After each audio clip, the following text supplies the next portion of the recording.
Peace to everybody. It's the Lloyd Cole World here, and I'm over here kicking it with my main man, Jay Wiggs. What's good, sir? What's good, Brody? Can't call it, man. We're back for another episode here at Brody Sports Talk. So definitely go ahead and give it up for us, man. Definitely appreciate everybody for tuning in. We had a pretty good start with the first episode. We're here with the second episode with some technical difficulties. We lost our soundboard, but I was about we'll to go say ahead we and got to clap it up. We got to you know what I'm clap saying? it We'll up go for ahead and clap it up. ourselves, man. You know what I'm saying? But the devil is a liar, bro. So we're gonna get this out to the masses by any means necessary. But before we go ahead and get started, again, we want to thank all the Brodies out there for following us. If you're not following us, you need to follow us at Brody Sports Talk on Instagram and YouTube. But to go ahead and kick things off here, we're going to start off, as usual here with our opening take. And quite frankly, I just want to just voice, my opinion on all of the trade wars. We reached the deadline for the trades, and there were a couple of moves that were made that actually are going to help some of these teams out here. But why don't we go ahead and kick it off here? I'll go ahead and start with just my grades here for the two teams that I think are did the best, and that was for the Lions and for the Commanders. The Lions lost their star defensive end. I forgot his name. Yeah, Hutchinson. Yeah, and they picked up Zedarius. I think that's a great ad. I'm going to go ahead and start off with giving them a trade grade of an A plus. That was pretty much a position of need, and they got a pretty decent pass rusher there. And then lastly, with the Commanders, pass rusher or cornerback. We chose to go cornerback with your boy Marshawn Lattimore. He's 28 years old. He's still in his prime. He has a little bit of an injury history, but when healthy, he's definitely a top 10, arguably top 5 cornerback who hasn't given up any touchdowns in 3 years. So I give them an A as well. I would have preferred a pass rusher or at least somebody to help stop the running game. But these next few games that the Commanders are going to be playing, we're going to get some pretty good wide receivers. With the Eagles and so forth. So that's my quick opening rant here on my opening take here. Who you got, Wiggs, as far as your opening take? So I'm gonna ask you to do something while I'm going over my trade deadline favorite. Could you pull up just the receiver list of kind of like that? I think it was like 3 or 4 receivers that went the trade deadline. But I'm gonna say with the home team, the Commanders, to get Marshawn Lattimore. He's been one of my favorite players out of Ohio State. I want to say he was at Ohio State the same time Terry McLaurin was there. Yep. And I think Dan Quinn actually said that was something that they thought about. I guess they were able to ask the players what they thought about Marshawn Lattimore.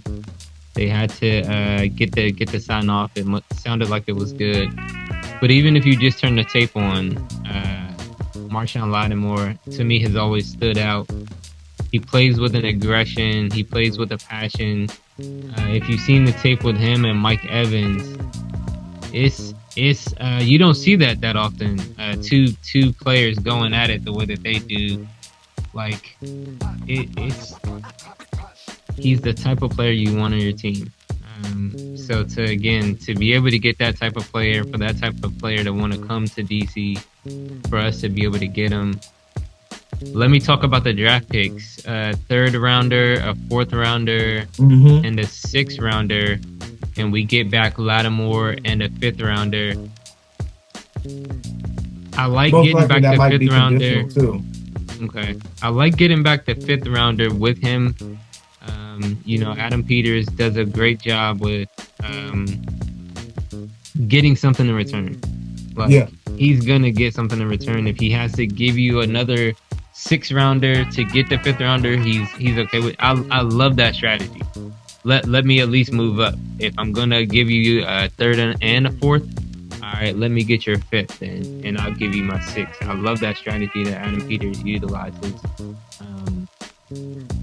So yeah. No, I'm very happy with Marshawn Lattimore. I would have liked, if I'm gonna say another position that I would have liked the Commanders to get at the end of the trade deadline, I was thinking cornerback and I was thinking receiver.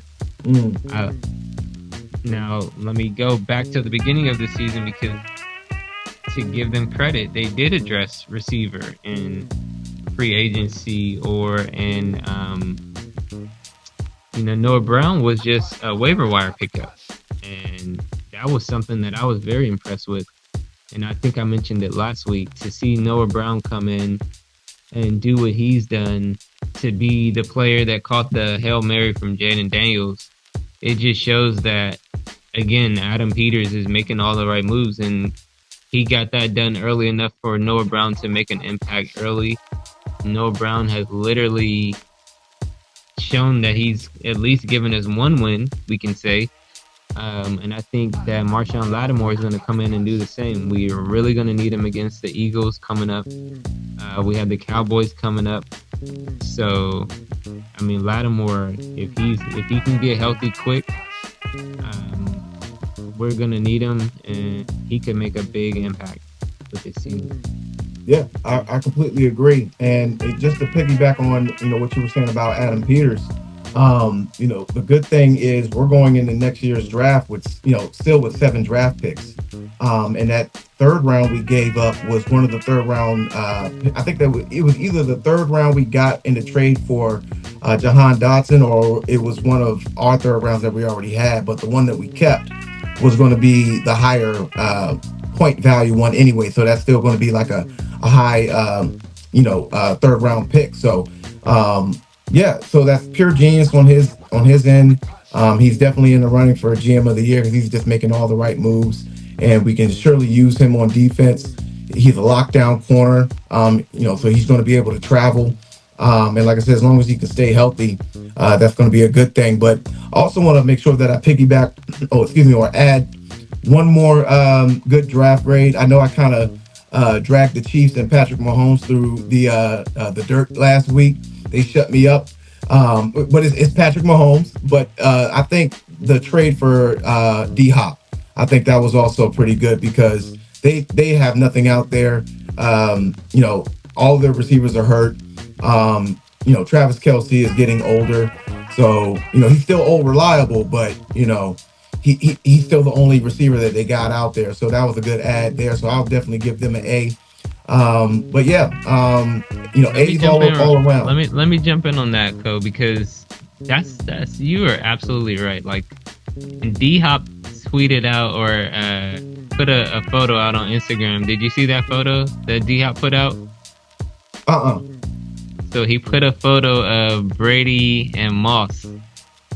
Because I know you remember that combination, yeah. Tom Brady and Randy Moss, the year that and I think they were only together for 1 year, if no more than 2 or 3 years, something like that. Was it 2 or 3? Okay, but they did win. They had one season when Brady you remember Brady got injured the next year, and then that no-name quarterback came in, and they still went 11-5 and still missed the playoffs. Did they win the chip together? Brady and Moss? They went. They set records. They went but undefeated. They didn't. They went undefeated. Yeah, they went undefeated and lost to the Giants in 07. Oh, man. Yeah. Okay. Yeah, man. So D-Hop basically tweeted out a photo after the 2 touchdown game with the Chiefs. He tweeted out a photo of Brady and Moss,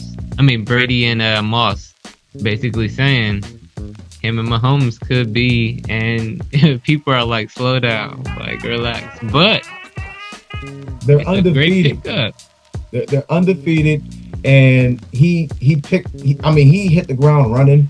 Their offense is pretty. It's pretty self-explanatory. Get open, and Mahomes will find you.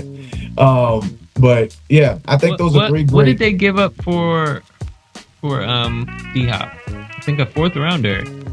No, I think it was like a 5th or a 6th round or something like that. But it was like the same. It was like cheaper compensation that the Chiefs paid for than what Dow Ass picked up for Mingo, the wide receiver off of the Panthers that no one knew about.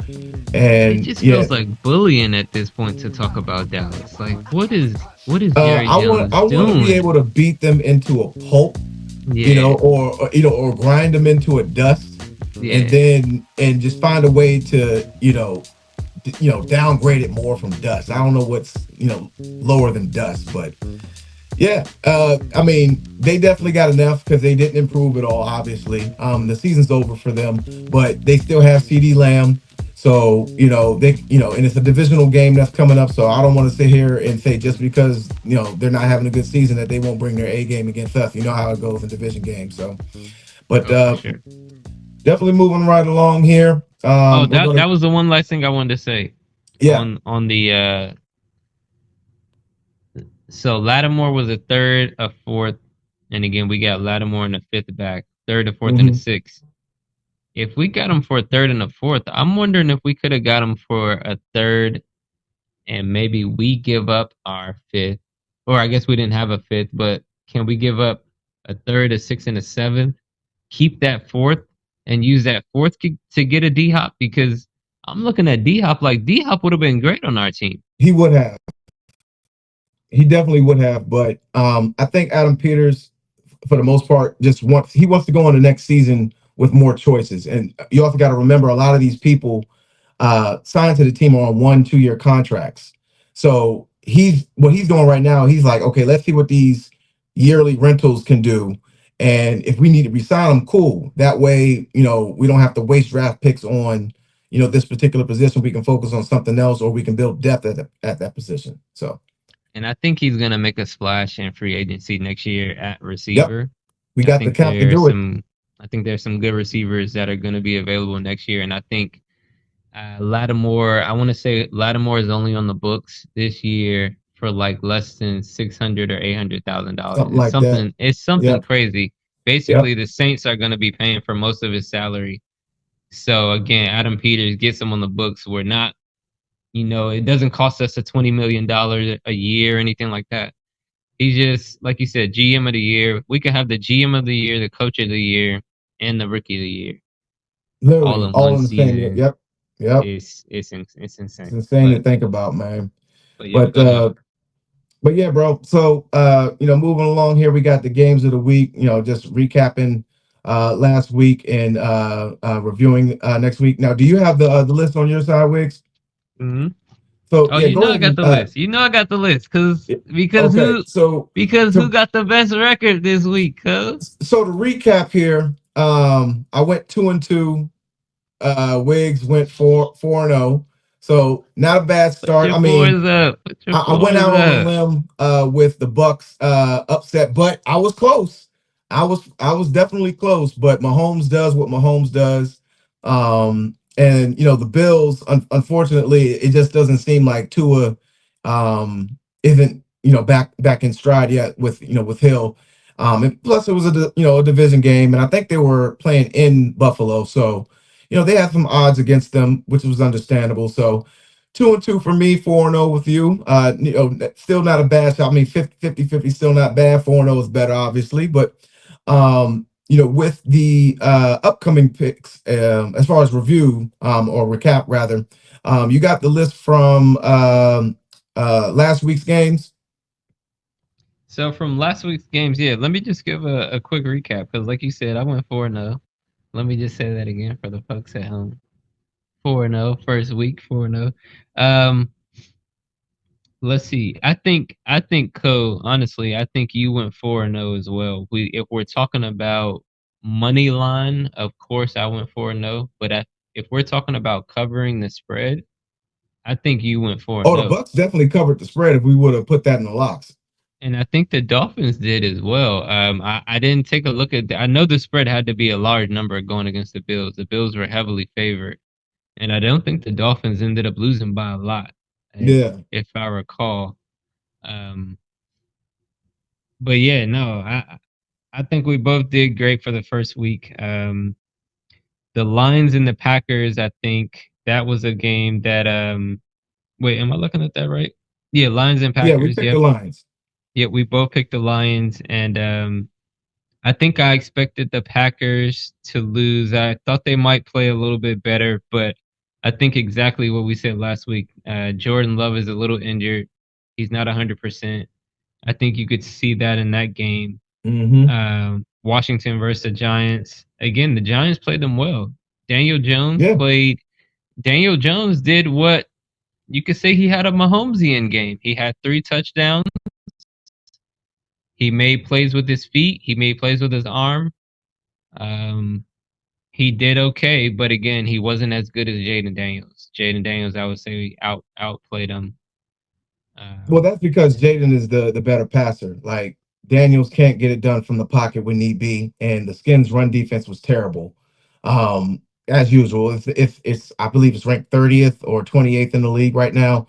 So Tracy had a pretty decent day. Daniel Jones always runs the ball against us pretty well. So it just fell down to could he make a play from the pocket, and he couldn't. And with the Skins defense being as potent as it is, it's hard to stop them. We're literally scoring. Statistics are showing the Skins are scoring 48% of the time when they're in the red zone. Okay, that's and they crazy. basically they have the highest points per drive with each drive. Like every time they get the ball, they score in some shape, form, or fashion. So that's how we've been winning. We've been making one or two stops, and the other side can't stop our offense. We're literally 100% on fourth down, right? They haven't stopped us yet. So there's a lot of things going for us. Our defense is our offense, so they can't get us off the field, and when you add Lattimore, that's going to give us more opportunities. But who else we have on there? We had the Bucks and the Chiefs. Obviously, we already just spoke about that. But just to piggyback on what I was saying last week, I wasn't talking trash and saying Mahomes was trash. I never said that. I said that And we're he's gonna have to check the tape on Hey, that I one. I said think he's you not might have said playing he was well. You trash. can check the tape. We're I gonna got have to receipts. check the I tape on said that he's one. playing well. And I think he's not playing well, and the Okay. offense is god awful because they Okay. yeah And that and I don't think that's a lie. at the To that time point, I don't think that was a lie. yeah, and then on top of that, we both agree like, hey, look, just like Brady, he had some ugly wins. And so far he's been having some ugly wins and he hasn't lost yet. So it wasn't a knock on his play. It's still Patrick Mahomes. He was just in a little bit of a slump, but since D Hop's been there, as you can see, back on schedule there. But So let me add this because you said two things that I like. One, the receiver is so important nowadays. The wide receiver is like you cannot downplay. Look at C.J. Stroud and the struggles that he mhm, has without Nico Collins and Stephon Diggs. yep. Look at Mahomes without Hollywood Brown because Hollywood Brown again, the Chiefs did like Adam Peters did. The Chiefs got a Hmm. receiver and in the offseason like they were supposed to. Uh, Hollywood Brown just got hurt, and they had Rasheed Rice. Hmm. Rasheed Rice and Mahomes have just a devastating injury. And now they have D Hop, and Mahomes looks like he's right back to where he's supposed to be. So the receiver can't be understated in the league today. And then the other thing you said was that him and Brady they would have ugly wins, but something about people like Brady, people like Mahomes, people like LeBron, people like Tiger Woods.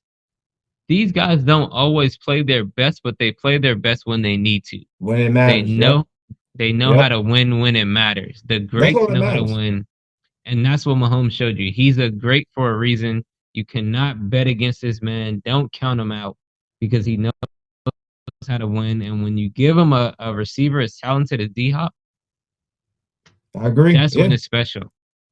I'll have more to say in my last take on that as well. But yeah. So and then with the Bills and the Dolphins, like I said earlier, I just don't think Tua is right yet. I mean, he can function obviously, but I think the problem right now is his confidence is he's still trying to build his confidence up because you know he's pretty much walking on eggshells. The fans feel that way. I mean, he got a standing ovation for sliding. Like I don't think his mind is fully back yet. But um, you know, your boy Josh Allen, still doing his thing. Unfortunately, I don't think he's going to get the MVP despite how well he's playing. But I think the true test, in that division really is going to be like who can stay healthy the longest, man. Um, Hmm. but yeah, that's last week's review. Moving on with next week or this week rather. We're gonna start off with the Bengals and the Ravens here. Now, our boy. Let me start off with this one, Coach. Okay. You know, I have a lot to say about the Ravens. I had a lot to say about the Ravens last week. Um, so I want to start off with this. Last week, I ended one of my segments saying, if I was the Ravens, if I was playing Madden, I would give Derrick Henry 24 carries. And they were coming off a week when the Ravens only gave Derrick Henry 11 carries and they had a loss. This week, Derrick Henry had exactly 24 carries for 133 yards. I think like a 5.5 yard average, a touchdown, as he always does. Lamar Jackson had a perfect passer rating. You just mentioned Josh Allen. I told you guys last week, Josh Allen, I thought he would have 3 touchdowns. He did. But Lamar Jackson had a perfect passer rating. So the Ravens, again, they're 6-3 now. They should be at most 8-1. I'll take the loss to the Chiefs because Mahomes is Mahomes, but they shouldn't have lost any of those other games. They shouldn't lose another game because they won't play the Chiefs again, so they shouldn't lose to anybody else in the league. I'm happy that they listened. I'm happy that they gave the ball to Lamar. Um, can they beat the Bengals this week is the question. Joe Yeah, Burrow and had 5 touchdowns. that's what I was gonna say. Like, he was one of the locks of the week last week, and he delivered, and it's a divisional game. I believe it's at home for the Ravens, so they have a little bit of an upper hand when it comes to that. But honestly, man, I'm still going to roll with the Ravens. I think overall, outside of the Chiefs, I think they are the best team in the league. To be quite honest, because that running attack is just too potent, man. Like Derrick Henry is at 1,000 yards already, and we're just in week 10. We literally have basically 2 more months left of football, and he's already at the 1,000 yard mark. Now, I don't think he's going to hit 2,000.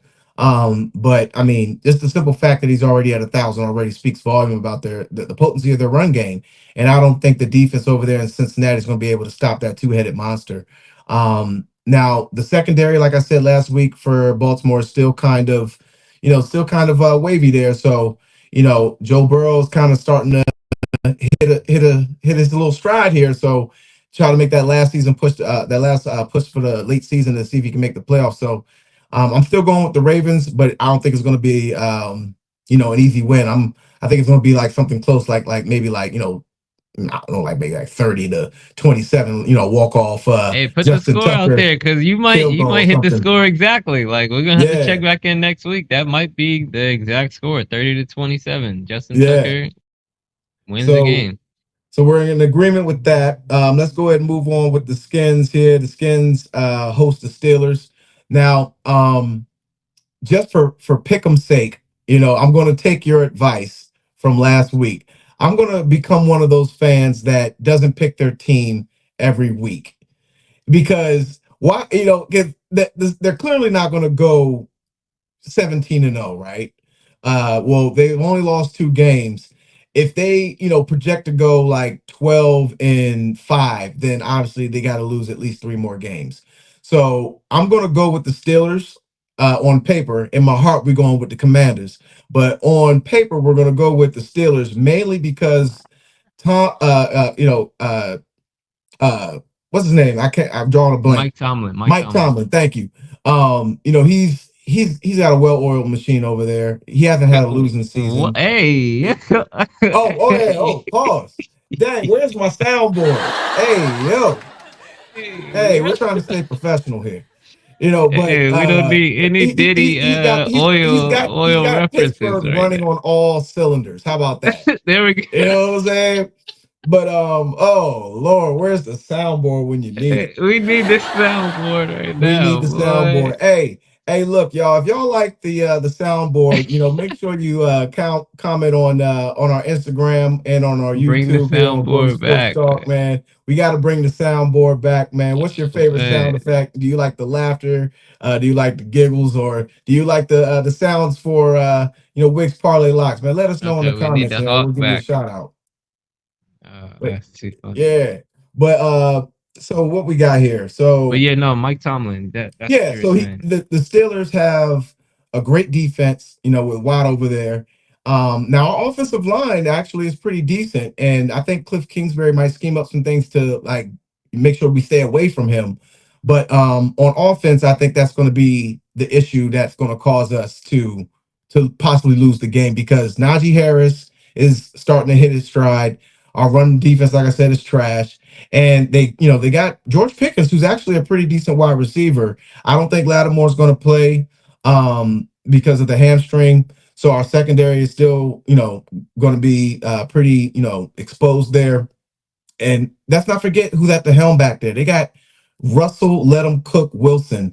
And the only thing I'll say about this, I'm still picking the Steelers, but here's the only way that I think that the Skins can win. And that's if they one, keep the Steelers off the field. Like just run the ball all day, control the line of scrimmage, control the clock. Okay. And then try to make Russ make one or two mistakes. That's literally the only way we can win is to get one or two stops and just continue to do what we've been doing on offense. But who do you got, sir? Oh man, we don't have the soundboard, but let me clap it up. That is great analysis. Like when I tell you that this show is gonna be special, I'm not just making that up, man. Like Yeah. again, when you look back at the picks we had, Joe Burrow, like you mentioned, that was another one about the Bengals and Ravens. I said 250 yards, he got 251. Josh Allen, 3 touchdowns, he got 3 touchdowns. Mm-hmm. Derrick Henry, I said 24 carries, he got 24 carries. The Mm-hmm. analysis that you just gave on this game is so spot on because it's what the Commanders' winning formula is right now. Run the ball and keep the ball out of the other team's hands and make them make a mistake. The defense, that's a Dan Quinn defense. So, I mean, that's exactly what the Commanders' winning formula is, and that's what it's going to take for them to win. Now, you make a good point. They're going against a great defense that the Steelers have. TJ Watt. I have TJ Watt as my defensive player of the year, but I think some other players have definitely taken that. They're either on his heels or they're right there in the conversation as far as defensive player of the year goes. And they got some other guys on that defense that really run around and make a lot of plays. So I guess for me to make the pick, what it comes down to every week is does the Commanders offense will they have a better time scoring versus the opponent's defense, which is the Steelers defense, or will the Steelers offense have an easier time scoring versus the Commanders defense? And I think Yeah. without Lattimore being in the lineup yet, the Steelers are going to have an easier time scoring on us. And if we can't control the clock with the running game, is B Rob playing? I still don't know. I think they might be keeping B Rob out another He's day to game. day. He's day to day. Okay. But we're gonna need him. Um, I love yeah. I love what they did with this was one of the things I wanted to mention. I love what they did with Chris Rodriguez in the second half. Like the Next man up. coaches, Yep. the coaching staff is doing such a tremendous job. You mentioned the fourth downs. They're converting like 100% of their fourth Yep. downs. Haven't been stopped yet. I'm at home like no, no, no, yes, yes, yes. As a fan, this is the best thing you could have is when the decision is not yours. You know, it's bad when you're a fan and you're like, why are we running this play? We're about to run a slant, and we know they're about to run a slant. The defense knows they're about to run a slant, and it Yep. doesn't. You know what? Like that's the type of coaches that we're used to. Now we have coaches where it's like, oh no, what are they doing? Are they going for it on another fourth down? Oh, they got it. Not only Yeah. did they got it, they got a score. The score to Terry McLaurin before the end of the half. that just shows like the belief that Quinn and Kingsbury have in the guys, and just their confidence in themselves to execute the plays. Because, I mean, to be 100% on fourth down, like that says something. That says like, look, you can't stop us.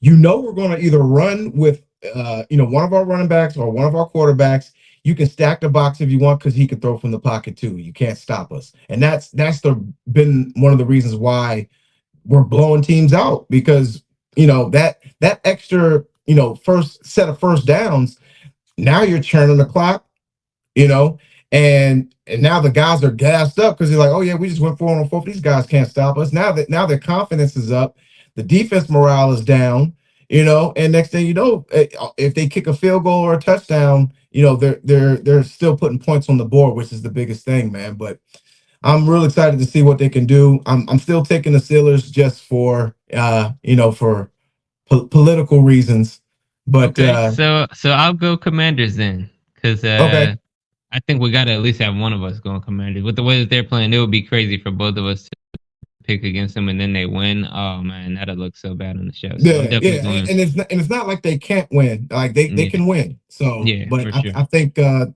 Steelers might have the slight edge because they're coming off a bye. So Okay, I'll so give them the I slight got edge for that. Commanders. You got Steelers. Let's go. Yep. So next matchup next week, we got a division rival for the NFC East. We got the Cowboys and the Eagles. Now Dak is not playing. He's gonna be out for a couple of weeks with a hamstring. That's been biting a lot of players recently. That's kind of ironic. I wonder what's going on with that. But I think the Eagles right now have finally gotten healthy. AJ Brown is good to go. Devontae Smith is good to go. And then your boy Barkley is on a mission to just wreck the league, man. Like I don't know what to say. That freaking highlight. Now I said the Hail Mary was the play of the year. Then the next week, I said that the Garrett Wilson catch was the play of the year. And then literally a couple of days later, Saquon Barkley did the play of the year. This dude did a backwards hurdle after a spin. So it was a three-play concept. This dude did a dead leg with the left leg, like a dead leg cut, then spun, and then jumped over cuz backwards. Yeah, like when I was watching it live,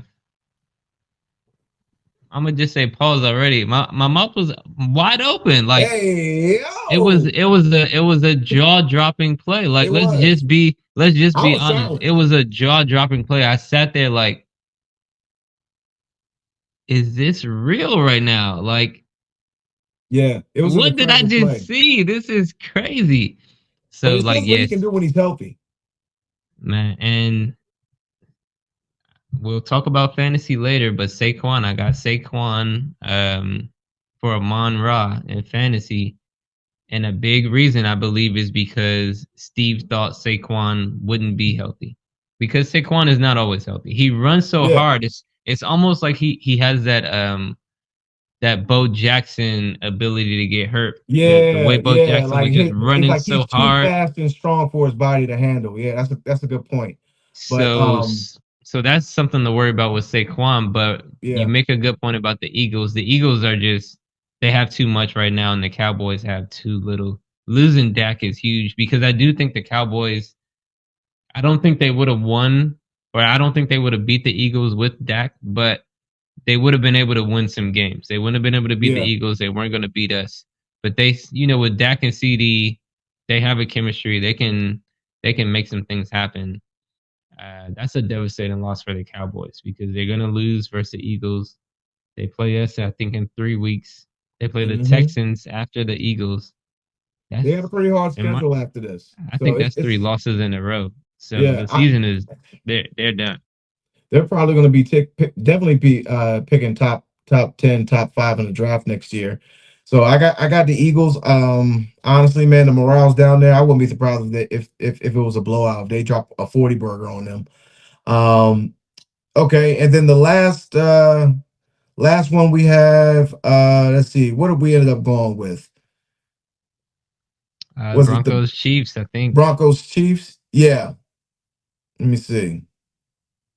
Yeah, Unless you Broncos like Chiefs. another, So unless you like another combo, or it could be Falcons Saints.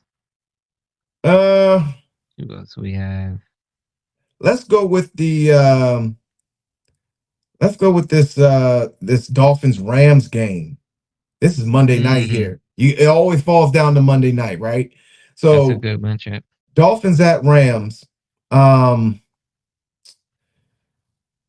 I love Tyreek Hill, but uh, it's at Rams. So I'm gonna go with the Rams on this one because they're fully healthy. Nakua was out last week. I think he like had a small re-aggravation of that knee injury, but he's good to go. And the number 15 on the Rams, I forgot his name. I actually picked him up on one of my fantasy teams. I think his last name is Robinson. Oh Um, yeah, Demarcus yeah, Robinson. he's emerged as like the third option in the pass game for them. So they I think they just got too many weapons. The Dolphins defense is not that good. And then like I said, once if they fall behind and it's all on Tua to like, try to bring them back. Like I said, right now I think he's still shell shocked. I think he's just well enough to function, but I really don't think he's all the way there, but I'll take the Rams over the Dolphins. He said he got the AB, early signs of the Antonio Brown syndrome, Yeah, man. it's so we got Hold on, let me jump on. So okay, so Dolphins Rams, man, that's a good game to pick though, yeah, because that's such an even matchup. When I think about the quarterbacks, the receivers, two great receiving yeah, lineups, Waddle and Tyreek Hill, and Waddle and Hill versus Puka and Cooper Cup. And yeah, like you said, Demarcus Robinson is coming along. Stafford is just, to me, Stafford, when he has, again, it shows you the importance of receivers. When Stafford has Cooper Cup and Puka Nakua, the Rams look like they can go back to the Super Bowl, because don't forget they have Kyron yeah, Williams, yeah, who is getting a touchdown damn near every week except this last week when I need him to get one in the parlay. right, Let's not even talk about the players that are fucking the parlays up this week. right, But the Rams look good. The Rams look really good with the weapons that they have. I love Sean McVay. He's a great play caller. Stafford is just gonna he's gonna give his receivers a ball. He's gonna give them 10 targets a game. You love that in fantasy. You love that in a matchup. And I think you said it last week. You said it again. You got just great analysis, Co. Tua is just not completely there yet. Um, I don't know that he needs to be out another week. He did okay last week, but yeah, I just don't trust him. Like, yeah, again, that's my team. I just don't trust him. But I do think he did enough last week playing against the Bills. They're in a dome. I'm gonna go with the Dolphins this week. mm, okay, all right, all right, all right. This way So we have two. You got two picks that we have along the same, and two picks that are different. So we'll see again. yeah, we'll see. Who can So pick just to them? give you guys a recap, I got the Ravens over the Bengals. And Wiggs, you concur on that. Yep. I got the Steelers over the Commanders, and Wiggs is going to be taking the Commanders over the Steelers. Mm-hmm. We both agree on the Eagles over the Cowboys, and we That's split easy with money the right there. yeah, and then we split with the Rams and the Dolphins. I'm taking the Rams, and Wiggs is going to be taking the Dolphins here. But that is your recap and review for games of the week here. Again, if you're not following us, you need to follow us on Brody Sports Talk on Instagram and YouTube. Please like and subscribe. Definitely appreciate your love and feedback there. But without further ado, we got our fan favorite segment here, and that's Wiggs Parlay Locks. Ding, ding, ding, ding, ding. Shout out to the Ding, ding, ding. soundboard. We're gonna get them back for the week 3 here. But go ahead and kick it off here, Wiggs, with the parlay locks. We're going to do something different here.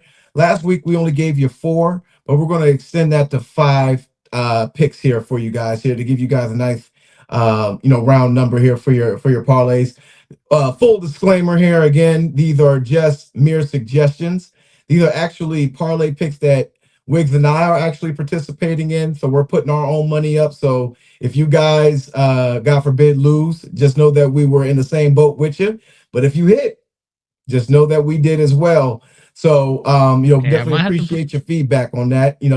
Let us know, how your parlays did. Leave those in the comments, on the Instagram feed or our YouTube feed here. But go ahead, Wicks. Who you got here for the first leg? All right, for the first leg, go ahead, put him up. Lamar Jackson, perfect passer rating last week. He's been passing for over 250 yards for like the past couple weeks. So Lamar Jackson, this is our lock of the week. I told you guys I want to get you guys under minus 300, 225 yards. He's going against Joe Burrow. And one thing about Lamar this year, he's taking names and taking notes. Like when he's going against an opponent that is a big name, he's having a good game. So look for Lamar to have a big game, 225 yards. This is going to be so easy. He's getting way over this, but we just want to make sure we get our lock in. So 225 minus 150. Lamar, it's a lock. Yeah, I concur. I mean, he's playing lights out right now. 225, I would say, is right around his range. I think that's very doable. The secondary out there in Cincinnati is not necessarily the best, and him and Zay Flowers finally got a nice little rhythm going there. And then of course Derrick Henry's just gonna open the play action passes up for him. So yeah, I definitely concur with that here. Who you got for the second? For the second leg, let's go to Detroit with David Montgomery for 50 rushing yards for minus 180. David Montgomery and this Detroit rushing offense, they are special. I saw somebody say they think Penny Sewell, the offensive lineman, should be up for Offensive Player of the Year. That's how good the Detroit Lions are running the ball right now.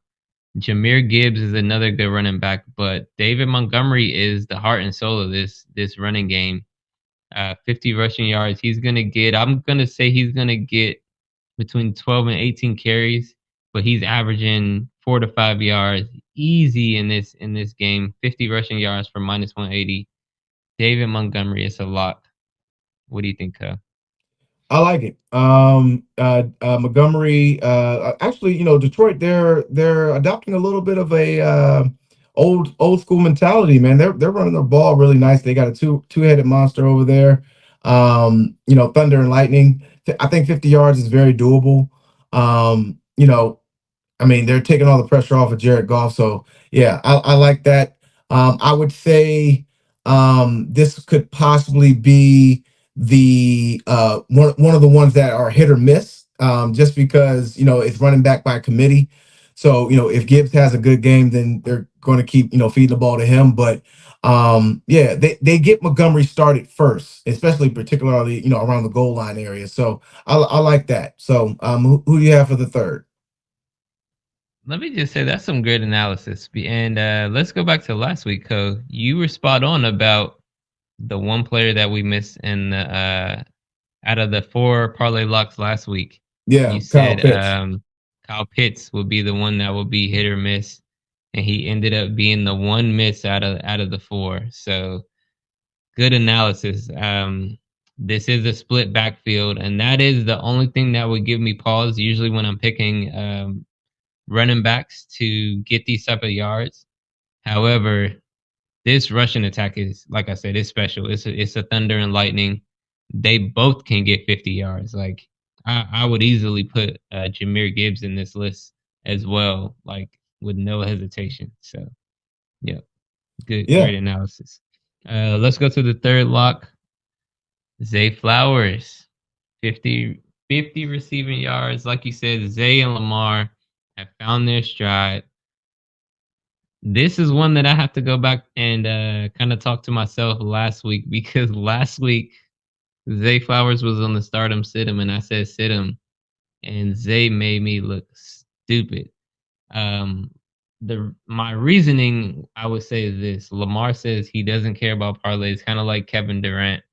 They say they don't care about parlays, like they don't care what people are doing for bets. So if you bet on them, if they win or lose, they don't care. But Zay and Lamar have found a chemistry. Zay is so fast; he can get open and make space and find space. Um, 50 receiving yards against this Bengals team. I think he's going to get that very easily. Yeah. Um, honestly, I think he may even. I think he may even hit before halftime. To be quite honest, um, because I He mean did last game. we're talking 50 yards. That's like I said, he could probably knock that out on one play. I wouldn't be shocked if they go play action and just throw a 50-yard bomb to start the damn game off. And I then would next love thing it. you know, you're in the money.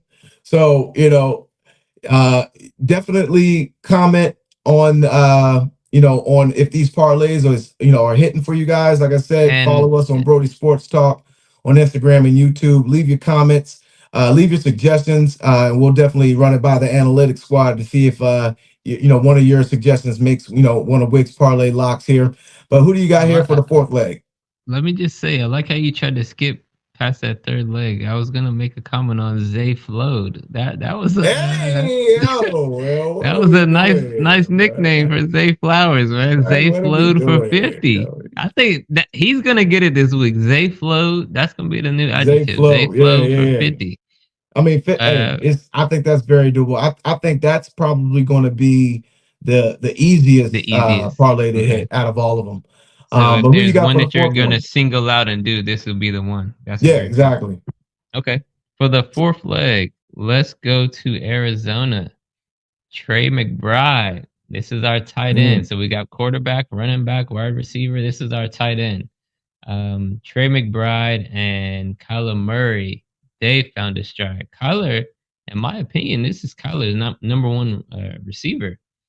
You would think it's Marvin Harrison, and for whatever reason, it's not. He's looking for Trey McBride. He's a tall tight end. Usually, I would say rookie quarterbacks look for their tight end a lot. You saw Mahomes do it early with Kelsey, and then Mahomes kind of started looking at the receivers and making big splashes with Tyreek Hill. But Kyler Murray just loves Trey McBride. He's going to give him the targets. He's going to get 40 or 50. I'm sorry, 50 because, like I said, I want to get you guys under minus 300. 50 for minus 115. This might be the lowest odds. So this is the easiest. You put 115, you can get $100. This is going to be the easiest one. Trey McBride, 50 yards. What do you think, Co? Uh, this one, honestly, I think this one is one of those hit or miss as well. Only because, like you said, like he's their number one target. For some odd reason, Harrison Jr. They're just not clicking. But every now and again, they just might. You got to take what they give you. So it depends. It depends on how the Jets play them. The Jets defense isn't that good, but if they take McBride away, then your only other option will either to be screen passes to Connor or go deep to your boy Harrison. So this is going to be one of those picks that you're going to have to wait to the end of the game to see if he hits it. You see what I mean? Like Zay Flowers, like I said, I got him getting that in the first half. But McBride, I think it's going to be one of those dink and dunk type of games because Kyler Murray, I'm sorry, he's 5 foot nothing, so he can't stand in the pocket. So he's going to be doing a bunch of screens, quick passes, slants, dink and dunks, and then your occasional bomb if the line holds up. So he'll probably get his 50 yards in garbage time. So I like the L- pick still. Let me ask you this, Co. Because I am kind of following a format of quarterback, running back, receiver, tight end. If I had to choose someone else in that offense, would it be James Conner or Marvin Harrison versus the Jets? Connor's going to be the most consistent. He's been the most Okay. consistent the entire year. So if there's any other additional players that you guys out there want to take a chance on as far as parlays. Not sure what the spread, what the odds are for him, but I would say he would probably be a good pickup. Go on to any of your betting platforms like FanDuel or Or BetMGM, DraftKings. Yep. DraftKings. Shout out to everybody there. Shout out to all We are the looking for an endorsement. sponsors. We're looking for a sponsor. Okay. So we'll give you that free publicity, just like StreamYard. Shout out to StreamYard. Thanks for Shout out to blessing us here. StreamYard. But yeah, let's go ahead and wrap up the top five here for your week. So you got for the fifth. All right. So last week we went 3 out of 4. So why not try to go 4 out of 5? This week we're gonna add for the fifth leg for a flex option. Devon a Chain, Miami Mm, boy, Dolphins. mm.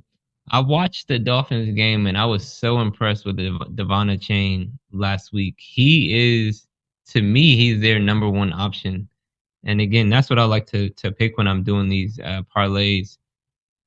Again, you called out my analysis with David Montgomery. That was a great call out. He's the one that has a split backfield, and he would be hit or miss for that reason. And Devon Chain splits the backfield with Mostert. But again, I think Devon Chain is the one that they go to the most. He's so fast. He can get 10 yards a play like that. And I think Tua is going to have to dump it off to him because, again, he's trying to avoid getting hit. He's just got to, okay, let me get it out of my hands. I'm going to give it to Devon Chain. And yeah, I think this is just going to be the easiest. I think this is going to be an easy 50 yards. I'm not going to say the easiest on the list. I do think Zay Flowers could probably get it in the first half, but I think a chain gets 50 easy as well. Yeah, I mean he's their number one back. I would say, if anything, he should be able to get that by the third quarter. Um, it's really going to fall on whether the passing game can be average, because the moment they start going three and outs and Tua can't start, he can't make the passes. They're going to put 8-9 in the box, and you're not going to be able to run the ball. And then next thing you know, he's getting 50 receiving yards rather than rushing. But um, definitely. Definitely something that you can take a shot on there. To our Brodies out there, That's a good point, go ahead and Cove. lock that in. I like that one too. This is a chain is a running back there. There's a bet you can do rushing and receiving. The odds won't be as good, but A Chain is definitely a candidate for 50 rushing and receiving yards. If you go look for that bet, that might be a better bet. Again, great analysis. And one more thing I wanted to piggyback on because you made a good point about the three and outs. And I'll take you back to your point about Jaden Daniels and the ball control. The Jets are running the ball a little bit more. Aaron Rodgers does like to pass, but what I noticed the Jets are doing is, I guess it's just a little bit more ball possession. Even if he's getting quick passes to Devontae Adams, they're quick passes for like 5 or 6 yards. He's not throwing it all the way down the field. He's just getting it out to Devontae. Devontae, you go get. It's almost like a running back. I'm gonna give you the ball. You go get 5 or 6 yards. Let's move the chains. But it's a ball possession. It's keeping the ball out of the hands of the other team, and that is something that could impact Trey McBride and his chances. Because if Marvin Harrison gets a long 50-yard touchdown, that takes a whole drive out of Trey McBride's hands. So I would say Trey McBride and David Montgomery are the two I'm worried about the most. If I'm gonna lock three down, I'm gonna say it's Lamar, Zay, and a chain. And I would say that David and Trey are the ones that I'm worried about the most. But lock them in, boys. We got it this week. All right. So that's what we got here for you guys out there. We're gonna be posting our weekly parlay locks here. But make sure once again, please understand the disclosure. Disclaimer. Disclosure. These are Disclaimer. mere suggestions. You build your own parlay to your discretion, and we'll go from there. But yeah, follow us on Brodie Sports Talk and Instagram and YouTube, and let us know how your parlays are doing, man. And if you hit, drinks on you. So moving right along here, the next segment here we got is the Stardom Sit 'em, and this is my fan favorite. Because this is going into the fantasy world here, and I definitely like to delve in that. But to kick things off, as far as the stardom sit 'em, the first quarterback, we're going to start off with the quarterbacks and then we'll move on to the running backs, wide receivers, and tight ends. But for my first five for the stardom, we got Jaden Daniels. Okay. Now he's going against Pittsburgh, which is a pretty tough defense, understandable. But at the end of the day, this defense is going up against a top five offense. And the Steelers have lost games too. They've given up yards. And Jaden Daniels is just playing lights out right now. So I'm taking Jaden Daniels. Go ahead and start him. He's been doing really well. Even off of a rib injury, he still put up, 30, 40 points in our league. So the second quarterback I got here, I got Brock Purdy against the Bucks.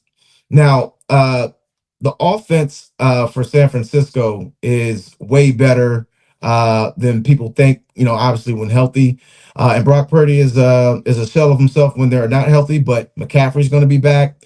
Obviously Kittle, and your boy Debo, and I think Juan Jennings might be available as well. With Ayuk being out, so they're going to spread the ball around. Kyle Shanahan is, he's a genius, when it comes to offense. So I think Brock Purdy would be just fine. Sam Darnold, I'm going to take him against the Jaguars. I think it's almost time to throw the damn towel out there in Jacksonville. You know what I'm saying? The coach just isn't doing anything. Trevor Lawrence, I don't want to call him the B word Trash. yet. I don't want to call him the B word. You know, he's playing like some trash, but I don't want to call him the B word yet. I But know the word you're talking about too. yeah, they saying he was going to be the best since That Andrew Luck, and Jamarcus Russell word. it's giving the B word vibes. I'm sorry, but yeah, give me Sam Darnold. I mean, he's got Addison, he's got Jefferson. I mean, that's all you really need against them. Now the next one I got here, it's gonna be out of on the limb type of pick, but Drake May. Go ahead and start him. Okay, the Chicago Bears. Right now, I think that Hail Mary kind of deflated them a little bit. And the guy that caused the Hail Mary, they cut him. So either they cut him or they demoted him, one of the two. But Yeah, I know he they wasn't demoted. playing last They week. benched him. They benched him. Yeah. So, their depth there is already questionable. So, Drake make look, he looked pretty good. He showed that he was very poised under pressure when he made that I think it was a game winning or game time touchdown. So yeah, I like Drake May. Drake May, go ahead and start him. Um, and then lastly here, we got my main man, Jared Goff. Now they're playing the Texans, but right now, I think the Texans, until they get some type of health back on offense, their defense is going to get tried, and they're going to have multiple three and outs. You saw what happened against the Jets. They should have beat them, but their defense is getting tired from all the three and outs. Unfortunately, CJ Stroud, I don't want to say he's getting exposed. It is what it is. His He top two needs targets his are out. receivers. Needs his But receivers. yeah, that's where we are. So I think Jared Goff with Amon-Ra St. Brown, Laporta, and Williams.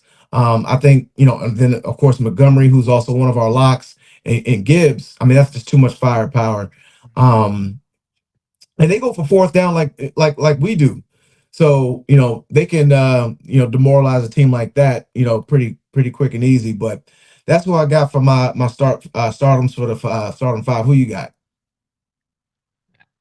Cool. I mean, the analysis. You must have did your homework this week, man. Yeah, You was like, yo, I gotta get wigs this week because your list is great. JD5. Let's start with him. I think you got to start him.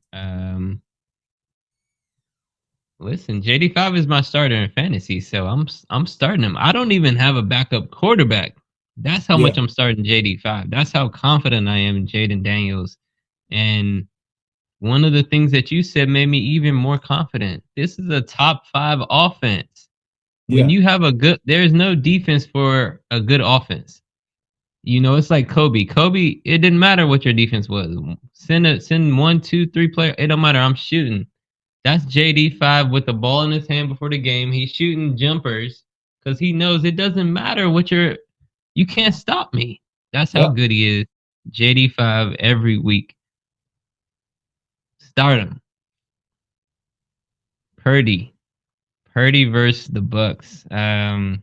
Again, great analysis, man. He has Christian McCaffrey back, and that just means a lot for him. Christian McCaffrey in this offense with Kyle Shanahan calling the plays. Kyle Shanahan, to me, when it comes to running backs, he's the best offensive coordinator for a running back. And Christian McCaffrey is the best running back that you can have running a Kyle Shanahan offense. So he makes Purdy better. And Purdy, when he has those weapons, he's really good. I'm gonna start Purdy. Baker Mayfield is really good, and I think Purdy's gonna match that energy of Baker, and that's gonna be a really good game. Sam Darnold versus the Jaguars. I don't need to spend a lot of time on this one. Start them. The Jaguars are Yeah, trash. trash. Start Sam Darnold. I, I think we're gonna have to have a segment called the B word. Like that, I'm dying over that one because Trevor Lawrence, he might be the B word. Like It's that's bad. Man. I like that one. Yeah, and just to add on to that, I mean, it's not his fault. I mean, when he got drafted to the Jaguars, they really didn't have I much think around what him. was the But coach they had? Who? Urban Meyer. I think was yeah, Urban they Meyer had the coach Urban that. Meyer. I That think yeah, he. that I think a lot was of people point to that as like the that just yeah, messed him up. that messed him up. And the off season going into the second season is the most pertinent season for any rookie player, let alone a quarterback. So to have that messed up, to have him have to learn a whole new system and everything like that, it's unfortunate. But I mean, hey, he got paid before people started realizing that he was the B word. But I So mean, this is yeah, the thing with Trevor Lawrence. To me, Trevor Lawrence is Bryce Young, except he's 6'5" and white. That makes him the prototypical. So he has the yeah, prototypical quarterback size, yeah, and I yeah, he think does. when you because again, Bryce Young was the number one quarterback coming out of college, Yep, coming from a big school like Alabama. Bryce Young was. They thought at least Tua Tagovailoa, and Tua succeeding in this league. So you yeah. would think Trevor Lawrence should have at least been in that Tua range. That's why he got paid. But when you really sit back and look at him, it's like, yo, he's not good. He misses a lot of throws. Trevor Well, Lawrence misses a lot of throws. I tell you this, man. I try not to, judge a book by its cover, but some players, if they come from a certain school, I really don't believe them. Like to give you a great example, Deshaun Watson and Mm, Trevor Lawrence both came from Clemson, mm, not performing well. Name mm. one quarterback that came out of Ohio State that did well. God rest his soul, Dwayne Outside of Haskins, but CJ Stroud. CJ Stroud is the CJ one that Stroud, yeah, he's the one. He's the first He's the one. first one. He's the that I can think of, maybe ever, Mm. that came out of Ohio State at the quarterback position. But normally, wide receivers, come out of Ohio State. Wide receivers come Do out of not perform LSU. well. You Yep. know what I'm saying? Get your quarterbacks from Bama. Get your running backs from Bama. Get your defensive linemen from Bama. You know what I'm saying? Get your tight ends from Notre Dame. You know what I'm saying? So yeah, that's a little side note, But but yeah, yeah, yeah, man. no, that's a side note. But to get back to these stardom situms, yeah, no, Darnold versus Jags, yeah, stardom. Drake May, I love that pick, man. I think they said last week he had 95 rushing yards. When it comes to fantasy, when your quarterback is getting those types of rushing yards, you're usually gonna have a really good day.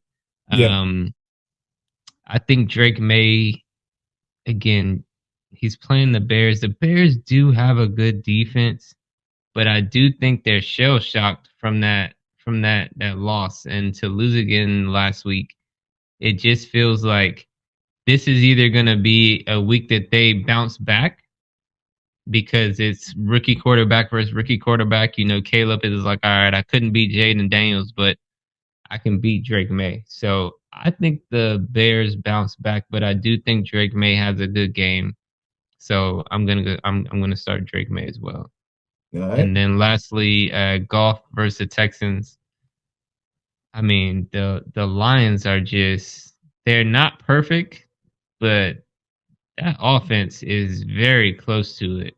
Um, Ben Johnson was somebody that the Commanders were thinking about uh, making a head coach last year before we made Dan Quinn. I think Ben Johnson was the number one candidate. And you can see why. That offense is just, like I said, it's not perfect, but it's damn near close.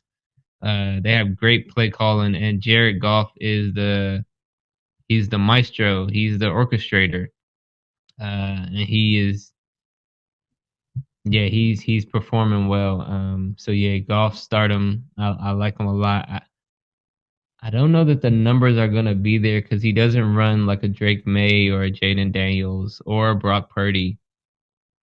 So I'm gonna say out of these stardoms, he's the one I would least like. But I do think you have to start him because he's the offense is just playing too well. He's playing well.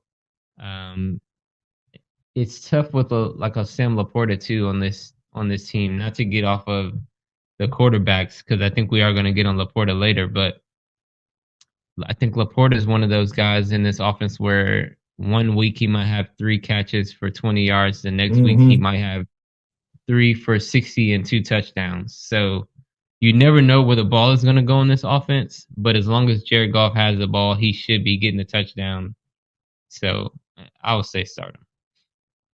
Cool beans. So now let's move to the people that need to go on the pine here. It's going to be the Sid'em, and this is this is business. Okay, this isn't personal. To the Brody world out there. Okay, and I know you're like, okay, this is the second episode, and for 2 weeks straight, you're talking about my homeboy, Sid'em. I'm going to take the Sid'em for Mahomes today, for this week because of the Broncos defense. They're at Denver. Um, Now it's going to be hit or miss. Okay. Now, like I said, they have a pretty decent defense over there in Denver. I think Patrick Surtain is going to, he's going to have to guard, D Hop. So that's only going to leave Travis Kelsey. Their run defense is pretty stout over there. So Kareem Hunt might have some issues out there. So um, I I think the Chiefs will probably still end up getting the win. But fantasy wise, like I said, this is business here. I don't think he's going to put up too many points. So I'm going to go ahead and sit Mahomes this week against the Broncos. Um, Now we just talked about C.J. Stroud. I'm going to go ahead and sit him for the same reason. He's going up against a good defense in Detroit. They just got Zadavius over there, so he's gonna wreak havoc, and C.J. Stroud has nobody to throw to. So go ahead and sit him. As far as the third quarterback, Tua Tagovailoa, like I said, I don't think he's comfortable enough yet, and the Rams are I think they're on a 3-game win streak right now, so they got some momentum going their way. So go ahead and sit Tua. And then we got my main man, Bo Nix. Now, Bo Nix, I chose last week for stardom. This week, we're sitting him. Okay. He's going up against the Chiefs. The Chiefs have a great defense. So I expect this to be a low scoring game. Chiefs probably score like 20, 23 points. Bo Nix probably gives them like 10 or 17, something like that. So go ahead and sit Bo Nix. And then lastly, we got the PG native Caleb Williams. He may be hitting that rookie slump that most rookies should hit outside of your boy out there in the district. But yeah, go ahead and sit Caleb. This is going to be against the Patriots. So this is going to be a cut bowl. So I'm thinking 17-10, low scoring game because Drake May is still trying to figure it out over there as well. So yeah, go ahead and sit Caleb here, and that's who I got from my sit him for the quarterbacks. Who you got, sir? That's another good five, man. I think the sit-em list is the only one that's tough for me is Mahomes. The rest of these guys are easy. Stroud doesn't have any weapons. Sit Stroud versus the Lions. Tua versus the Rams. He could have a game, but Tua, I need you to prove it. Bo Nix versus the Chiefs. like you said, the Chiefs. Chris Jones is just, he's incredible at the defensive lineman position. He creates so much pressure. It's so tough for quarterbacks when that pressure is coming right up the middle. Pause, no homo. Hey, But yo. when that, but Dang, what, where's the soundboard? man, I'm telling you, Chris Jones is, he's just so tough for a quarterback. Like, you can see the impact that he has against opposing offenses. Um, and yeah, the Chiefs might be better on defense than they are on offense, which is just crazy to think about. Caleb versus the Pats. Caleb, you got to show me. Let me talk about Caleb Williams for a second before I get back to Mahomes. Caleb is a PG native, a Bowie native, and I don't like his body language. He doesn't remind me of somebody that grew up in PG County. Maybe it was in private schools. I can't remember what. I think he went to He went to Gonzaga. He went to Now, Gonzaga. I went to McNamara, which was in the division. So easy how you talk about the private school boys. But to your point, I mean, Now he's let me ask you, what do you think of Caleb's body language? His body language on the field is not a football player. It's like a, he's a diva, bro. He, he's a he, diva. he's a It's diva. And oh man, here's the thing. He came in to the NFL like already on a bad note when he was trying to get the Bears to like give him ownership in the in the organization. He was making all these obscene demands, and he hadn't even done anything yet. coming off that NIL money. I think Yeah, he was the he was first, already like the entitled. biggest NIL athlete. Yeah, and not to dive deeper into the rabbit hole, but he's from a generation that is a little bit, Entitled. yeah, more entitled. Like I said, he's a diva. I mean, the dude paints his nails, wears dresses. Not knocking anybody that does that, but this is the NFL, and for the mere fact that you're doing stuff like that, just lets me know that your mind is not focused on the game. And he's a remarkable player. Don't get me wrong. But it's his rookie season, so I'll give him the benefit of the doubt. And like I said, right around mid-season, late season, defensives, they figured, everything out. So you kind of hit a wall. So that's kind of where he's at right now. But he reminds me of a spoiled brat. If nothing works right away, he throws a temper tantrum or, has like the demeanor of like, I don't want to do. So yeah, that's the vibe I get from him, and that's why I didn't want him. That's why I'm glad they picked Jaden because I knew he was going to be an issue from jump. But yeah, bro. Let me Um, you got anything else? let me finish. I wanted to say something about Mahomes, but let me just add this on Caleb. It is it is spoiled brat vibes. Like he has certain plays where, and it's on him. He'll extend the play in the pocket. So he has that great talent. Nobody can deny that talent. It is Mahomes like the way that he can Hmm. extend plays in the pocket. But he'll do this thing where he extends the play, and then he gets like sacked, and he kind of just like lays on the ground like he can't believe he got sacked. Like, where are my linemen at? And it's like, bro, you just ran around the pocket for 8 seconds. This is the NFL. That's the thing. He Jaden thinks this is Daniels still is making USC. a quick pass. He's not waiting. He's making his read. The pass is out. That's what a lot of the rookie quarterbacks aren't doing that Jaden is doing to find Yeah, success. And when you see Jaden get pressure, that's when he leaves the pocket and tries to make a play. he But has an before that, instinct. He he's knows he making a knows when quick to leave. read. He Yeah, knows when to go yeah, ahead. and you can probably attribute that to his VR training because he said that it's the VR training speeds everything up by like 25 or 30%, makes it a lot faster. So he processes things quicker and the game slows down. But Caleb, like you said, you know, I don't think he's realized that hey, some of those antics aren't going to work here in the league.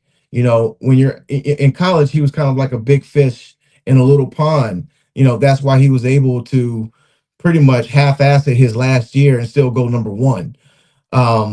So yeah, so he's got a lot of growing to do. mature wise and on the field. But every game he's going to get better. But this week, I don't think he's going to learn enough to get you a W on your fantasy team. So go ahead and sit him. But Yeah. And then the last one was Mahomes. yeah, Mahomes, I'm starting him. I'm starting Mahomes this week. I like once you add D Hop into this lineup, I love the way that they look. I think Mahomes is going to get 3 touchdowns. I don't think it's going to be the yards, but I think it's going to be the touchdowns. yeah, I think he's going to start being in that 2 to 4 touchdown range every week, and I think that makes him a start from here on out. yeah. We'll definitely see. That was the first game with D Hop, right? Yes. Yeah. Yeah. So yeah, we'll see how the second game goes. But moving along here for the running backs, run down them real quick here. Start DeAndre Swift against the Patriots. I think just to give Caleb Williams some more, confidence from the pocket, a stout run game is going to help, with that play action and RPO. So go ahead and start DeAndre Swift against the Patriots. I got Tony Pollard again on my stardom list against the Chargers. Now this one, it's going to be tricky because the Chargers defense is pretty good. But again, Tony Pollard's really one of the only weapons that they got over there in Tennessee, so I like him. Ramondre Stevenson, go ahead and start him against the Bears. Main reason why is because he's found his swagger. He had a little bit of a fumbling issue earlier in the season, but obviously Gibson is not taking advantage of the opportunity to be the starting back. So they put him back in and boss, and he's hit the ground running again. So go ahead and start Ramondre Stevenson. Um, Last week, the Bama's didn't believe me, and he put up the points. Chase Brown, go ahead and start him again. The Ravens defense, the run defense is pretty stout, but this is a division game, and everybody brings their A game when it comes to division games. So go ahead and start your boy Chase Brown against the Ravens. So who do you got? Last one, last but not least. Let me see here. Got one, Are you two, going to do three, Najee four. versus DC or Tracy versus Carolina? Yeah, this one is a toss up, but I'm gonna go ahead and go Najee Harris, mainly because the Skins run defense is like I said, ranked last. So Yeah. damn near. So go ahead and start Najee Harris. Okay.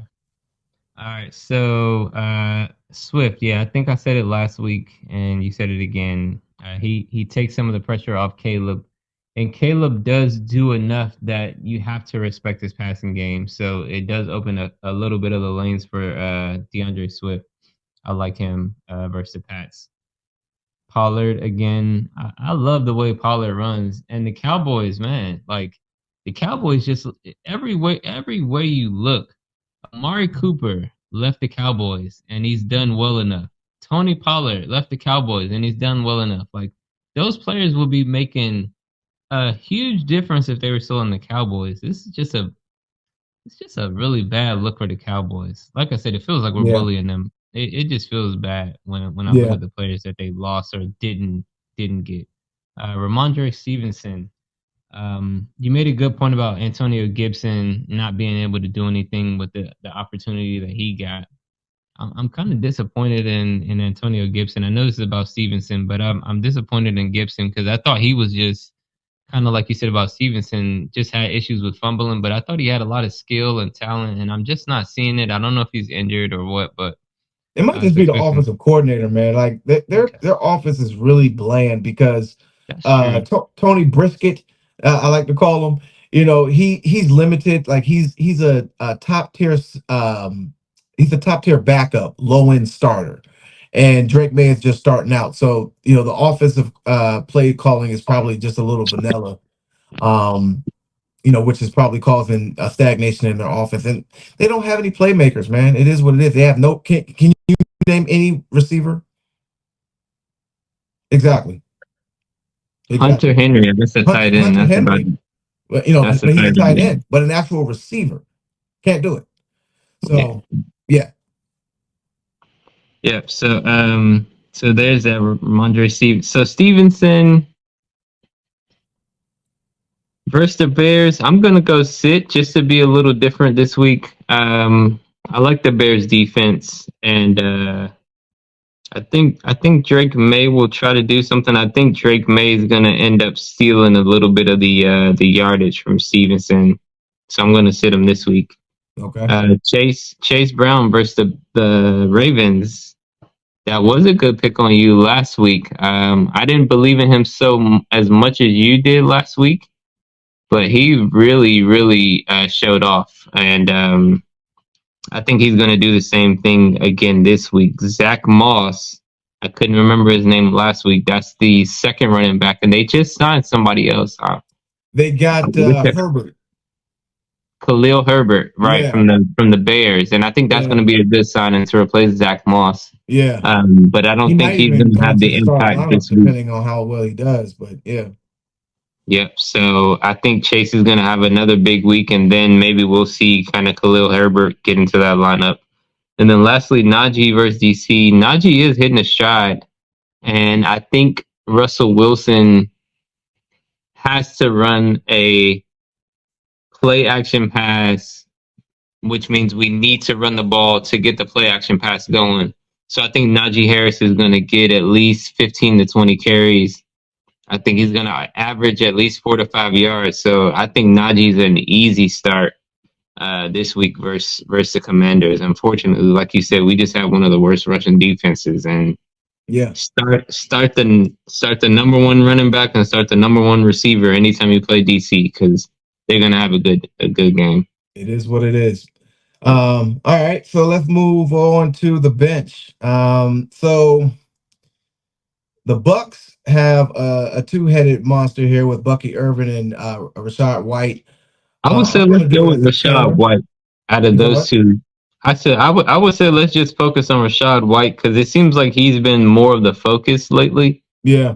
Um, but versus the 49ers, no, I think Rashad White. I would start Rashad White this week. I think with Mike Evans, I think he's still going to be out, and I think um, Chris Godwin is still out, so they're going to have to lean on Bucky Irving, Rashad White, Cade Otton. Hmm. So I would actually start Rashad White this week.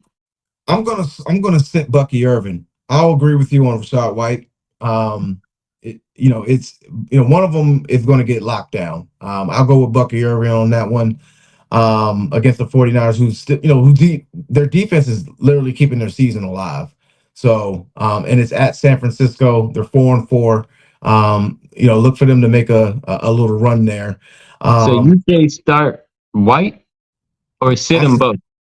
I honestly, I would sit them both, but Okay. if I had to choose one to sit and one to start, I'm going to start White over Irving. But Okay, I agree with that. I do agree with that, but I think White is actually going to have a decent game though. Okay. So we can add an asterisk next to White out there for the Brody world. Go ahead and add Rashad White to your stardom list if you have him. If he's on the waiver wire, I don't know what type of league you're in. Um, but yeah, if he's available, go ahead and add him to your stardom lineup. Tank Bigsby, Jacksonville, like I said, is filtered baby water. Filtered baby trash water. You know what I'm saying? They're garbage.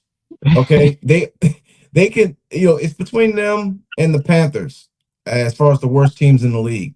So I don't trust anybody on offense or defense out there in Jacksonville. Go ahead and sit Tank Bixby against a stout defense in Minnesota. They're number one in some of the fantasy leagues. If they're not in yours, I know they are in mine. So go ahead and sit him. Now Kansas City, their defense is stout again. So Javante Williams, you can go ahead and add him to the sit 'em. And we put HN in the stardom. So go ahead and sit Mostert. I'm going to agree. We can make this quick. The Vikings have a good defense, so I'm not crazy about Tank. Um, One thing that's crazy, I think I saw a stat that said Travis Etienne had minus points. What happened to Travis Etienne? I don't know if this He is play probably call. fumbled or got tackled for a few yards Yeah, for a loss or he was whatever. he was drafted high this year. Last year, I had him in my fantasy. I think I said after having him on my fantasy, I'll never draft him again, and it proved me right. He was terrible. Tank is better.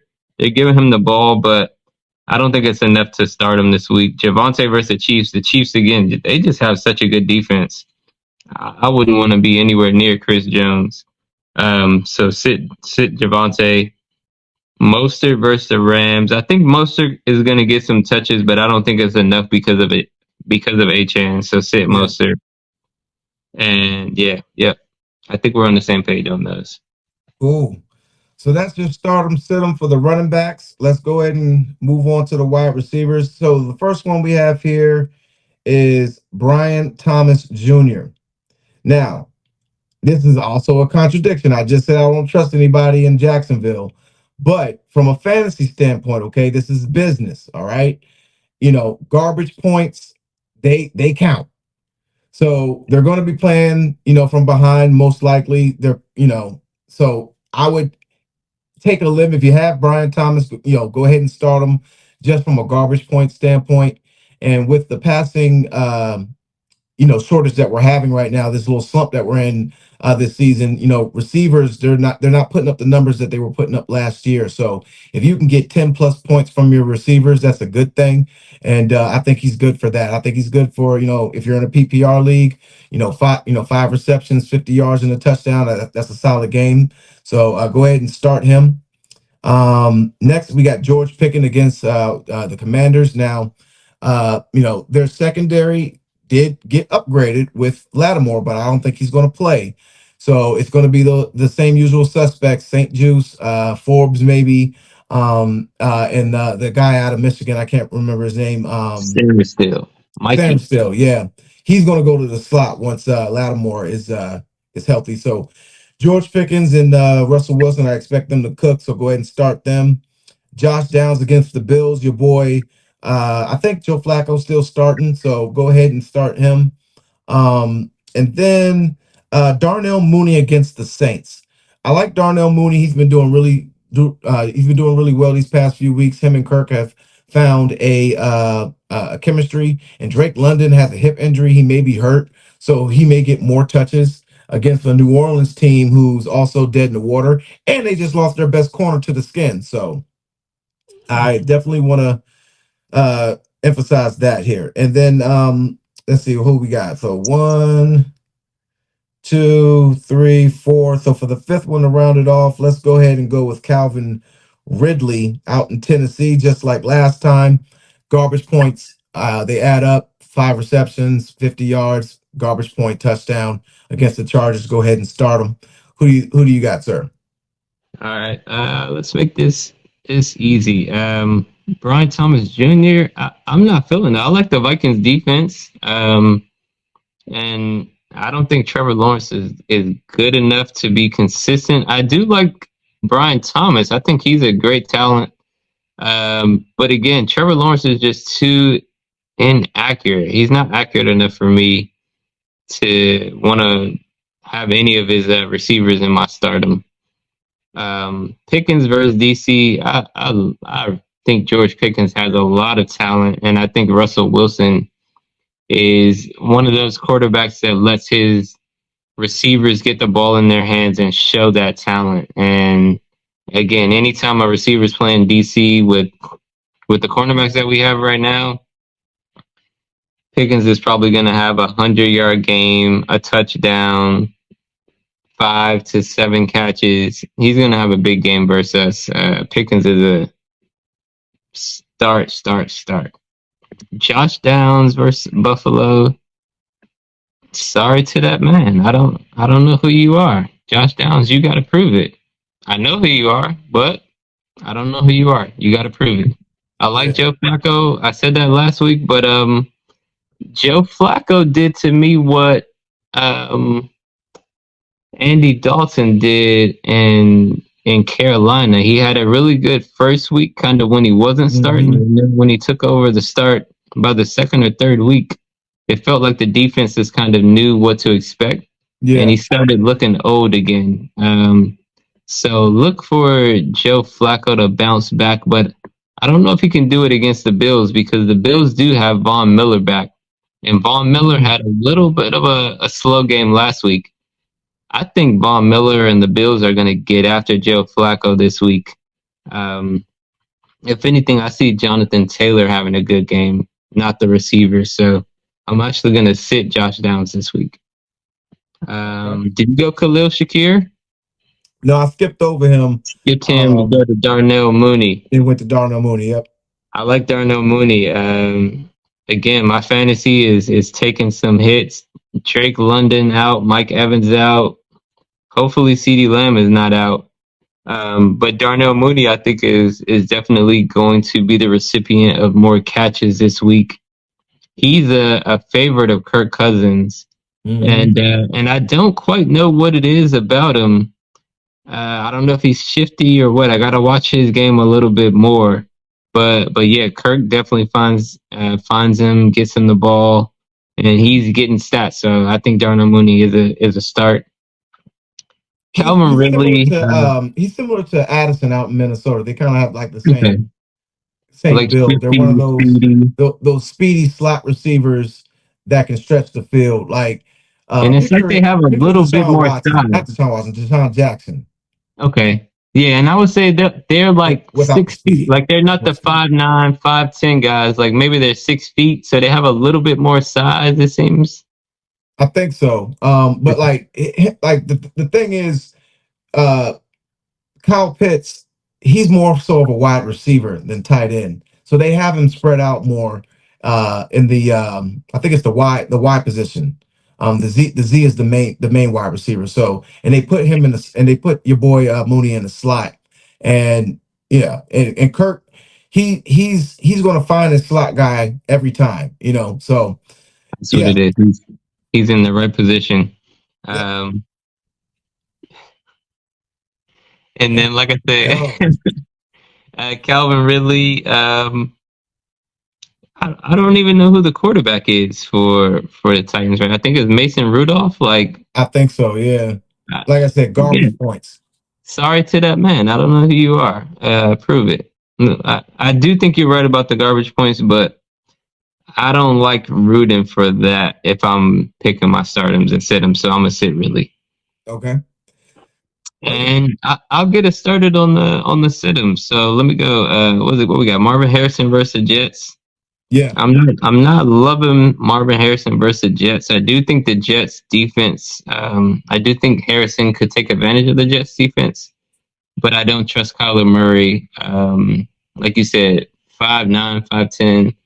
Feels like he can barely see over the line. Feels like he's always scrambling for his life. So I'm not confident in Harrison. I do like his connection with Trey McBride, and I like to see a little bit more. I'm going to say Harrison. Waddle versus the Rams. I don't trust Waddle right now at all. I need to see way more from him. I think Tyreek Hill could have a game. Chan, they're going to run the ball to keep the ball out of to his hands. So Waddle's on my sit list right now. Cortland Sutton versus the Chiefs. The Chiefs defense is too good right now. I don't think I'm touching Sutton just in this game. I like Cortland Sutton, and I don't think I'll say something like I don't think I'm touching Sutton. Let me yeah, that Yeah. one. We really need the soundboard, man. We got to get the soundboard Yeah. back Yeah. next week. But Yeah. StreamYard, shout out to y'all for the platform. We appreciate it, but your technical difficulties kind of threw a monkey wrench in the one of the fan favorites, which is the soundboard. But I'm I telling digress. you. Then we have I think I got Deontay Johnson versus the Bengals. I don't even know if he's gonna. I said it last week. I think they had him on the sit-him list.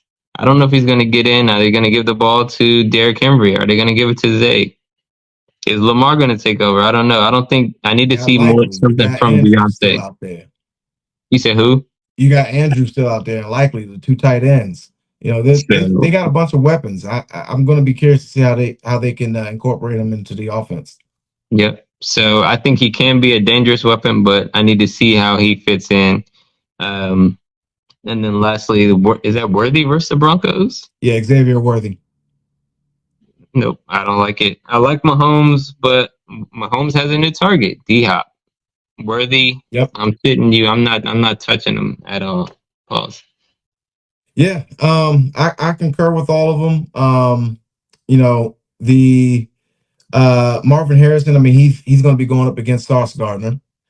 Jalen Waddle. I'm not too sure. I think Ramsey is still. I don't know if he's healthy or No, not. Ramsey's in Miami now. Oh, that's right. That's right. I don't know who their corners are over there, but um, the quarterback play is going to be the Achilles heel for Jaden Waddle, not the defense of the Rams.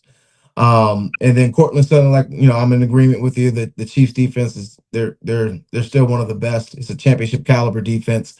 And they're going up against a rookie quarterback in Bo Nix, so I don't expect Cortland Sutton to have a decent game. And Deontay Johnson, like I said, like it's his second week with the team. Um, it's a division game. It's at Cincinnati. I don't. I mean, I would assume it would have him play, a couple of snaps just to kind of get him acclimated. He may get a catch or two, but I don't expect him to have like any type of rhythm. And then Xavier Worthy, like right now, until he learns the route tree, he's a one trick pony. He only does go routes and screens or what have you, and quick slants. But D Hop does all of that right now. So, and then Patrick Surtain is probably going to either follow D Hop or Xavier Worthy, one of the two. So yeah, definitely concur with that. Um, to wrap things up here with Stardom Situm. We are going to move on to the tight ends.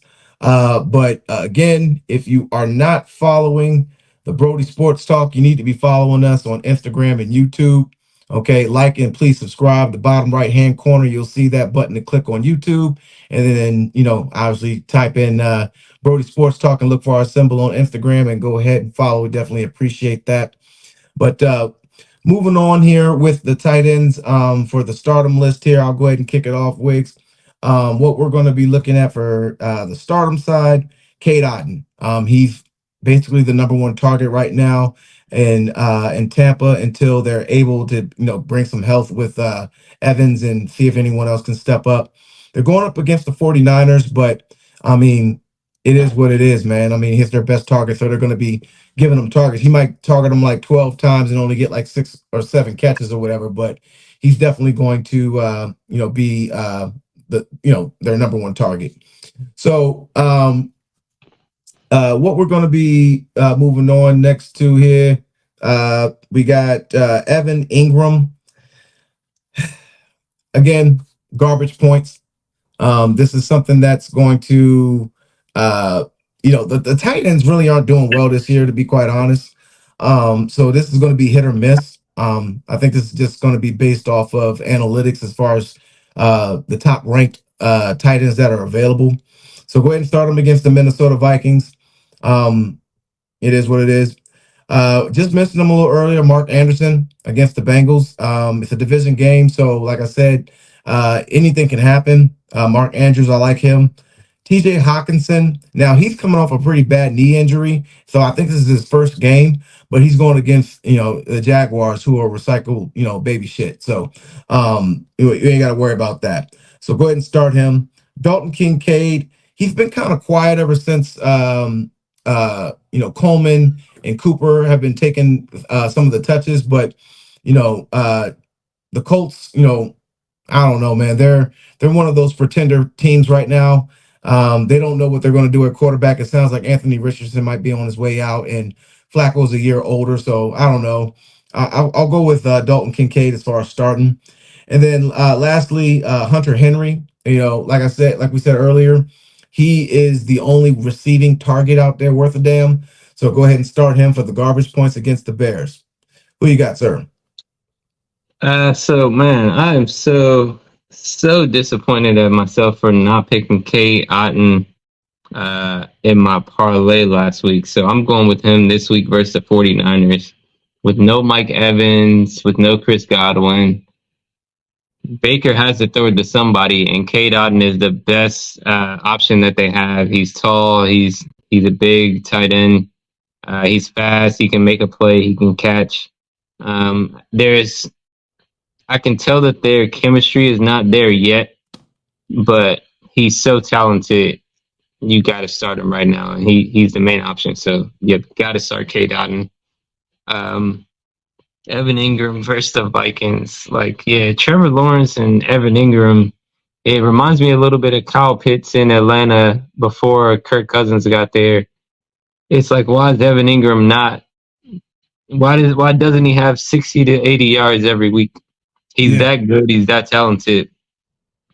Whoever the quarterback is should be getting him the ball, and for him to not have 60 to 80 yards every week, it's kind of weird. I like the Vikings defense, so I'm actually sitting Evan this week. Mark Andrews, I'm gonna sit Mark Andrews. I just don't know who the Ravens are gonna go to, and it could be the week for the tight ends. It very well could be. Him likely had 0 catches last week. 0 catches for 0 yards, Isaiah yeah. Likely. And yeah, that's just yeah, I don't know. I would love to he's a good talented tight end. I just don't know if I can trust him in that offense. So I'm sitting Andrews, TJ Hawkinson. Like you said, first game back. For me, you got to prove it. I'm not betting on you on your first game back coming off injury. Let me see what you can do, and we'll go from there. So I'm sitting him. Dalton Kincaid. Look, the tight ends. It's not the year for tight end. Dalton Kincaid. Um, he's sharing. I guess you can. I don't want to say he's splitting snaps, but he's sharing catches with Dawson Knox. Dawson Yeah. Knox took some of those tight end catches from Dalton Kincaid, and you can tell that both of those tight ends, if they were the feature tight end, I would say they might be stardoms every week. But Yeah. with them kind of stealing catches from each other, I think he's a sit as well. And then Hunter Henry versus the Bears, he might be my only other start.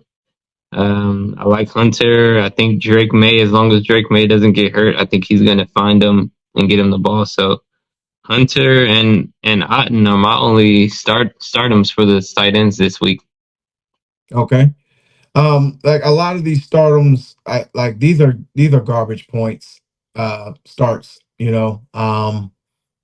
So you do your due diligence.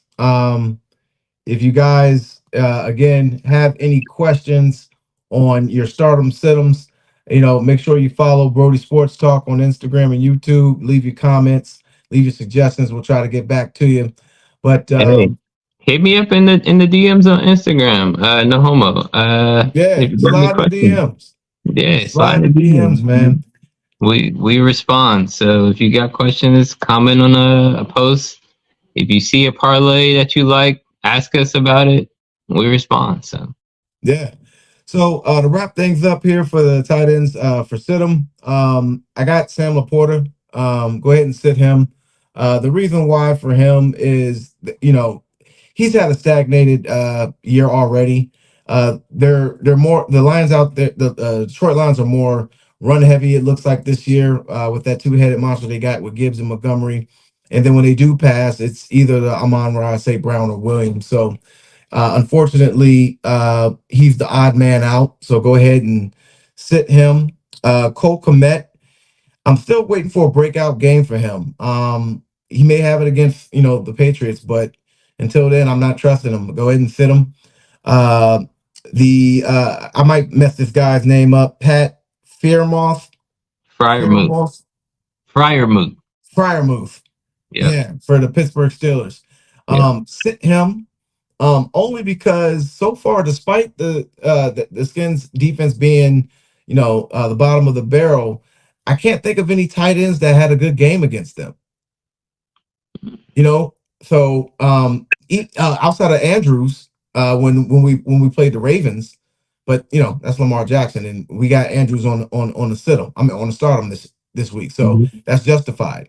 But outside of him, no other tight ends have really done much. And Russell Wilson, his passing niche is go balls and quick outs or whatever. Seam passes to tight ends, I don't really see it. I mean, name one tight end that he's ever played with that he had a chemistry with. So don't like him against the skin. So go ahead and sit him. Um, Dalton Schultz. Now, he's literally, the only other option outside of Tank Dell for Houston. But I think the defense is going to be too stout for them. So I think they're going to pressure Stroud a lot. I don't even think he's going to get over 250 yards passing, to be quite honest. So go ahead and sit him. And then for the second week, I got to do it. I hate to do it. I mean, I'm taking the Steelers anyway. So I'm going to go ahead and bench Zach Ertz again. He had a nice little run where he was getting, 10 plus points or what have you. But again, I think Luke McCaffrey is going to start making a case for that second or third option for Jaden Daniels. So, with that happening, or even De'Ami Brown having a decent game, or them doing more screen passes with Eckler, he might be the odd man out. Now, I will say this: he is the go-to guy on like third down passes, like over 10 yards. Jaden goes to him every time. So he may pick up some garbage points. He may pick up one or two, or maybe a nice fluke touchdown, hopefully. But all in all, against that defense, I'll go ahead and sit him. So we got, that's my five right there. Laporta, Commit, Pat, and Dalton and Zach. Go ahead and sit them all. All right. So let me start with Laporta. I think Laporta and Ertz kind of suffer from the same problem, which is they're both in really good offenses that spread the ball around. And like you said, they can just end up being the odd man out. They're both really good tight ends. Laporta, he could end up having six catches, 60 yards, and a touchdown. He could end up having 2 catches for 10 yards and a touchdown. You just don't know, so it's a sit.